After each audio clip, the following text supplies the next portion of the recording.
I've been in the shop the last few days getting ready to launch these first pieces. Not sketches, not mock-ups, actual product. It started with the Liberty Bell emblems back in January. Walnut, cherry, white oak. Running them through the CNC, dialing in the depths, cleaning up the tool paths, figuring out where the lines needed to be tighter and where they needed to be just left alone. There's a point where you stop trying to make it perfect and let the piece be what it is. We're at that point. Every one of these gets cut, sanded, and finished by hand. The Liberty Bell has never been perfect. It's cracked, it's worn, quiet at times of our history, and still it carries weight. That's what I wanted these to reflect. Not something loud, not something decorative, something you keep. At the same time, I've been working on a Euro-style riding slope. They used these back in the 17th and 18th centuries.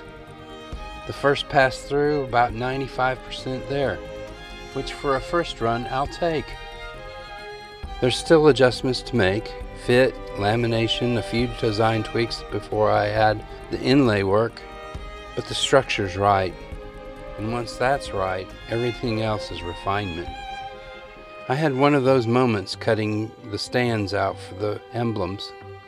I was just tired, pushed it a little too far, ruined the piece pulling it out. That's part of it.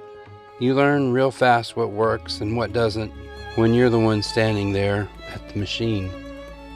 Point is, this isn't mass production.